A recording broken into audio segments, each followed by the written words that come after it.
How did that make your parents feel? Because I feel like no one would want their child in the streets. I don't look at it like that because I don't got no father. My dad had been in jail since I was 5, 6. My mama did the best she can. And talk to me about your relationship with your brother. But my brother, that's my brother. Is it a close relationship that you have as well, yeah? Man, we got a close relationship. He more like a father, but a brother at the same time. See, I never had a father, that's why I respect him the way I do. I guess, Bway, how does it feel as well? I guess he's potentially the biggest rap star in the world. That must be a surreal feeling for you as well. It's motivation, especially knowing where we come from. Has he given you much advice as well on your music and that, and how to steer your career? He always remind me that I'm the sickest. That basically means like, I go hard, like I'm that thing. He always remind me that. Right now, as you're watching this, Bway Young, the blood little brother of one of the most streamed rappers on the planet, is still posted up in the same trenches of Baton Rouge he grew up in. No mansion, no security detail, no private jet, just the same block, the same dangers, the same zip code. Meanwhile, his older brother, NBA Youngboy, has been stacking hundreds of millions of streams, sitting on a net worth estimated between $6 and $10 million, living out in Utah, receiving a presidential pardon, navigating courtrooms with private attorneys who get paid more per hour than most people make in a month.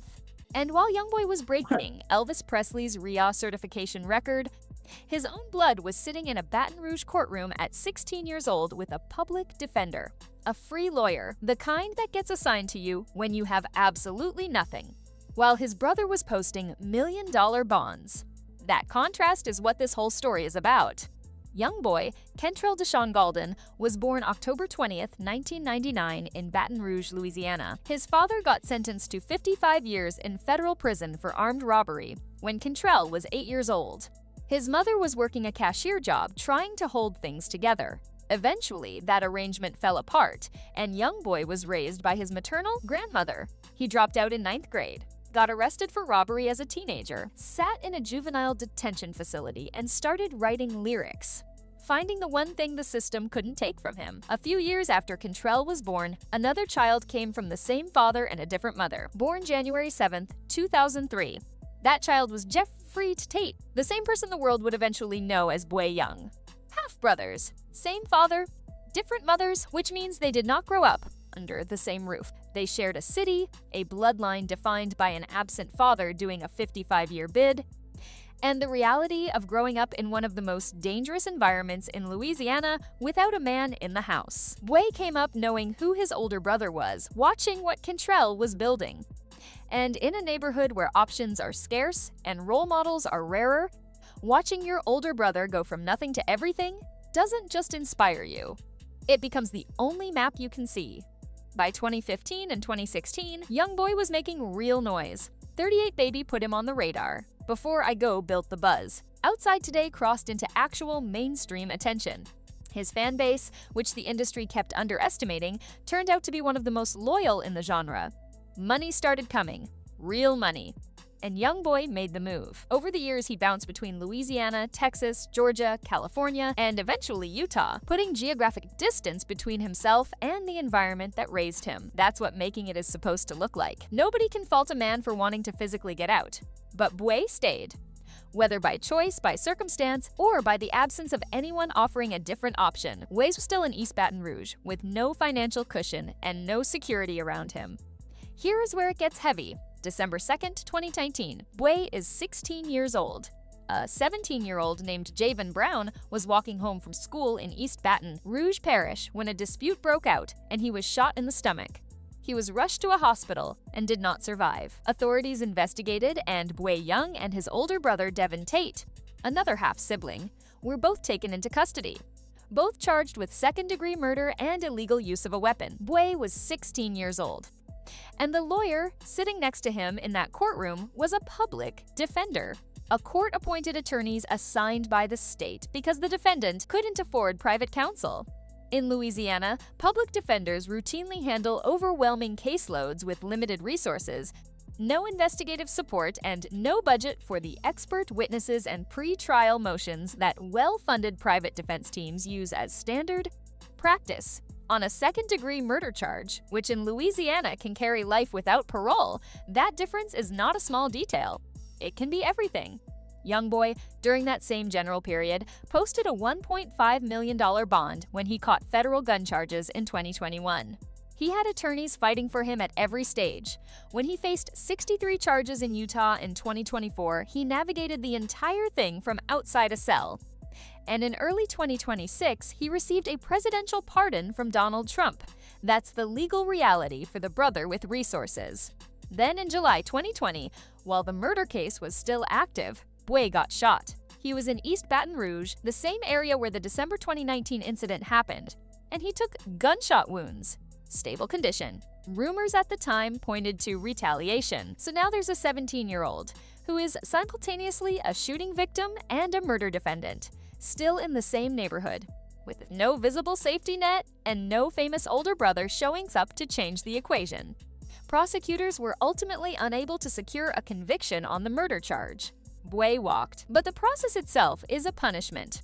Your name attached to a murder charge in public records, your freedom restricted while the case plays out, your ability to build anything else severely compromised while you're managing a legal situation that could put you away for life. Bway was doing all of that as a teenager with whatever a court-appointed attorney could provide, and he still tried to build. That part deserves real respect. In 2020, his debut single, Who Want It, came through DJ Academic's channel and landed. Not because of the famous last name, because Bway actually had a voice, his own style, rooted in his experience without being a carbon copy of Youngboy's delivery. He followed it with Sin Again, Trap Talk, Message Sent, and his first full project, 6 Ways to It. In 2021, he dropped Dark Hearted. In 2022, Success Before Destruction. And that title alone tells you where his head was. A man aware that the window was closing, trying to get to the success before the destruction caught up to him. His YouTube count crossed 130,000. Real hip-hop outlets were covering him. The foundation for an actual career was there. And the album title Success Before Destruction wasn't marketing. It was a prayer. But building a rap career without management, without a label, without legal funds to handle the constant interruptions street life brings. That is, climbing a mountain with one hand tied behind your back. Bway had the talent and the work ethic. What he didn't have was the machine, and the person with the most obvious access to that machine, who had built it from scratch and understood exactly what Bway needed. Never plugged his brother in. April 30th, 2025, Arlington, Texas. Bway is 22 years old. He's picked up by Arlington police and booked at the Tarrant County Correctional Center on charges of illegal possession of a firearm and marijuana possession. He's also being held as a fugitive by another agency. Youngboy, who had just come through his own legal saga, 63 charges, federal court, house arrest, presidential pardon, responded with complete public silence. No post, no comment, nothing. This wasn't a one-off. Devin already had legal history from 2019. NBA Ken, another Tate sibling, got arrested in December 2024 during a Texas traffic stop with an unlicensed firearm and 3 pythons in the car. Multiple brothers from the same bloodline cycling through the legal system, each navigating it without the resources their famous brother sits on. The hood vlog footage that circulated showing Bway out in the streets of Baton Rouge told the story without needing words. This wasn't a curated video shoot with a security perimeter. This was a young man's actual daily reality, posted up in one of the most dangerous environments in the country with no visible protective infrastructure. And when your older brother is one of the most recognizable names in hip-hop, you are not anonymous in those streets. You are the version of the famous brother that the hood can actually reach. That dynamic doesn't make you safer, it makes you a target. Youngboy has demonstrated genuine generosity toward the people in his chosen circle, buying cars, funding sessions, giving platform to artists who came up around him. Nobody is questioning whether he's capable of looking out. The record clearly shows he is. But that generosity has been flowing toward the people who are useful to the Youngboy ecosystem, not visibly toward the brother who shares his blood and is still stuck in the environment Youngboy got out of. Never Broke Again is not just a logo, it's a statement about identity and loyalty, and what you owe the people who were in the trenches before the money showed up. That's the worldview that made his fan base connect with him so deeply. But the question that Bway's situation forces into the open is a simple one. Who does Never Broke Again to actually include? Bway is 23 years old, 4 albums in the catalog, survived a gunshot, beat a murder charge. In 2025, he released an EP called Where Is, and that title asks exactly the right question. Where he is still in the trenches, still grinding without a foundation under him, still building in conditions that represent documented, ongoing risk. He kept going when most people would have stopped. That resilience is real. But resilience is not a substitute for resources. What Bway has needed for years is not more strength on his end. He has plenty. What he needed was for the door to open from the other side, from someone who had the key and the ability to use it. That door has stayed closed. Drop a comment. Do you think Youngboy should be doing more for his brother? Or is this on Bway to figure out on his own?